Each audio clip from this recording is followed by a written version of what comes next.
Just wondering your perspective on maybe how the Seahawks would handle Sam Darnold's oblique injury.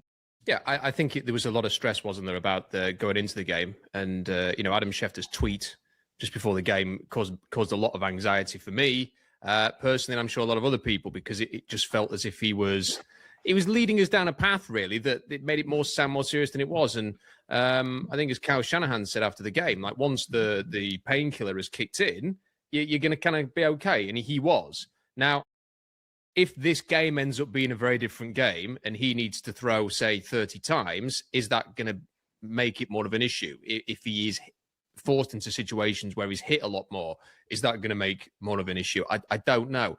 There may be sort of passes that he has to throw downfield into tight windows to try and win this game that he didn't have to make because it was a blowout last weekend. So there's all of that to contend with. But I thought it was really encouraging the way that he played, at least in this game. And it's kind of put my mind at ease. And I'm ready. I think it's time. I'm going to be positive about Sam Darnold this week. Like he sort of got over that Rams issue in the last game with the way that he came back in that one. So I think this is it now. Like, go out there, have a clean game of football, and if the Seahawks don't turn it over in this game, I think they're going to be playing in the Super Bowl 2 weeks later.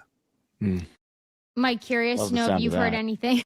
We love the sound of that, but we have one more to get to. I'm a little hesitant before we jump there, Rob, as excited as I am. But Mike, just have you heard anything on how maybe Sam has internalized this? Because you heard him come out to that initial press conference, and I was a little nervous. But once I heard him say 0%, I'm not playing, or whatever he had that sentiment, I was like, okay, we're good. He's going to do anything to be out there on that field. Yeah, so the way that availability works on Thursdays, this particular Thursday, is that Kubiak was to speak, and then Durde, and then Sam.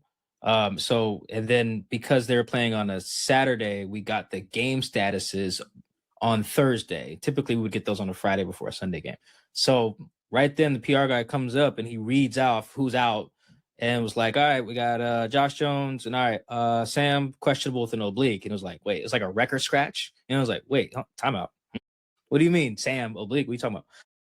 And then Kubiak goes, and he's like, Drew Lock took some snaps today. It was like, okay, so he's got this anxiety building.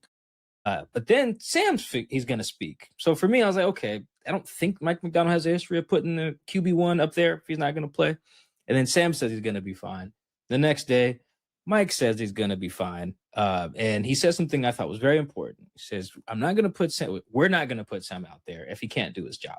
And all year, Mike has been telling us that his philosophy with backups is he doesn't go, dang, such and such has to play. It's like, no, if he has you on the team and he's prepping you every week, he has a plan for you, and he puts you out there, he's going to be excited to see you go, whether that's Drew Lock, Ty Okada, or Amari Kite. It doesn't matter. If you're on the team, 1 through 70, he's got a plan for you. So once he said that, I interpreted that as they'll put 100% of Drew out there over a percentage of Sam who can't throw left or who can't roll out or whatever limitation our brain says he can't do because of the oblique thing. So once I got there, I was fine. And that's why I hated Schefter's tweet. I woke up, had a bunch of people hit me like, Mike, what's going on? Our QB can't throw. I was like, wait, literally nothing changed between Friday afternoon and Saturday morning. Like, even our news team at The Athletic hit me like, we need an update. I'm like, there is no update. Nothing has changed. They just had a walkthrough Friday. So I was actually pretty confident. Like, they wanted me to get like some pregame video of him throwing beforehand. I was at a baby shower in Tacoma. There was no chance I was doing that. I didn't show You're like, up. So, Brian, FaceTime me. Well, I was just call. I was like, if Brian's got it, if Bob's got it, I was like looking at their feeds at the shower. I'm like, hey man, if I'll just retweet this and keep it pushing. Like, I just had no interest in that. And what do you know? Sam didn't even warm up. And then by the time I got there, I walked on the concourse, took an 8-second video, and walked up and started eating. So I didn't miss anything. So I just, long story short, I just wasn't that worried because of how Mike operates. If he had to put Drew out there, he would have, and then post game, you always get this game with telephone. It's very fun as a reporter for me. You ask guys, did you have any worry that Sam wouldn't play? And you get like 20 different answers. Ken was like, I didn't know. Eric Saubert was like, oh yeah, I knew the whole time. And then like other guys just randomly was like, I knew, I didn't know. I knew. I didn't know. Like, it was a bunch of guys who all had different answers. So that was kind of fun. But I kind of leaned towards guys feeling confident in whoever they were going to put out there, which is the point. I think Jalen Milroe maybe could have gone. Rob could have gone out there, and they probably would have beat the Niners, honestly. And with the kick return, they literally didn't need to score any more points than what Shaheed gave them. So yeah, that it didn't matter. But I was confident Sam was going to.